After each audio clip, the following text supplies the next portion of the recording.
a rimanere barricati nella propria città, che sono orgoglioso di poterlo dire e di rappresentarla in questa.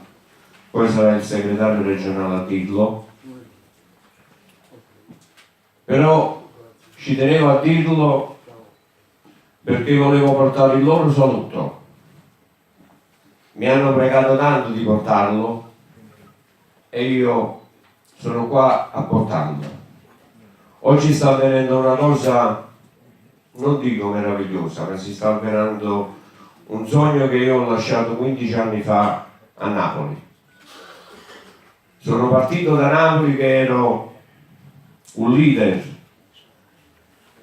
delle organizzazioni sindacali a Napoli. Ho fatto la scelta di venire a Roma per creare le condizioni di portare un sindacato autonomo ad essere un'alternativa in questo paese. Beh, con grande orgoglio che oggi lo posso dire e senza nessun tipo di riserva. Dovete sapere che a Napoli sta avvenendo, lasciata 15 anni fa, maltrattata, nel momento in cui io avevo abbandonato la mia città, e me ne scuso per gli amici che sono stati sempre vicino a me, li ho dovuti abbandonare per fare questa scelta. Ma per fare questa scelta, che oggi ritengo che è stata la scelta più coraggiosa, perché sono ritornato a Napoli e a Napoli ho avuto l'accoglienza dei vecchi amici miei che stanno cambiando la storia in questo paese. Oggi Napoli, la Campania e tutti voi e tutti quelli che già prima hanno avuto il coraggio di farlo, tipo la Sicilia, tipo quelli là che in questo momento stanno lasciando le loro organizzazioni, e qua ce ne stanno tanti di quei pezzi. E la cosa bella è che non sono solo tutti enti locali o settori igiene ambientale. Oggi stiamo diventando il punto di riferimento anche di altre categorie. Sanità, qua dentro ci stanno gruppi che hanno lasciato GGL per fare insieme a noi questa grande avventura.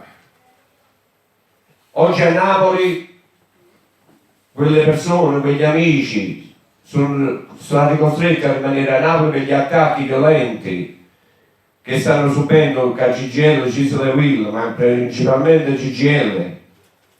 Sta avendo, perché ho dovuto dare una grande risposta agli attacchi che mi hanno fatto a livello nazionale.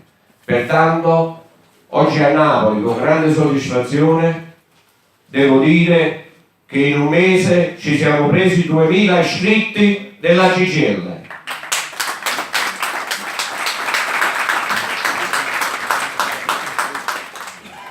Rimanendo CGIL CISL forse la prima volta nella storia, padroneggiamo a Napoli.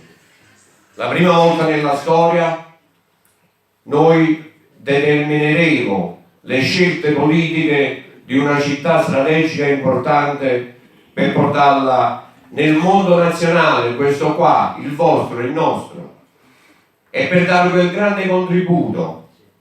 Voglio ringraziare i nuovi arrivati, una di ieri mattina, che solo ieri mattina in una sola giornata ha presentato 300 deleghe al Comune di Napoli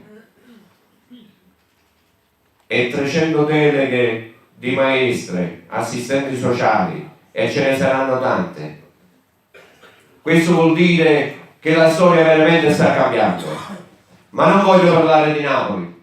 Napoli era solo un dovere che io dovevo stamattina dirvi, perché il nostro abbraccio, il nostro saluto e la nostra convinzione che questo significa il grande trampolino di lancio che parte da questo consiglio, dove anche se loro non sono presenti, ma stanno con noi perché stanno combattendo nella propria città gli attacchi che in questo momento il CGIL ci sta facendo.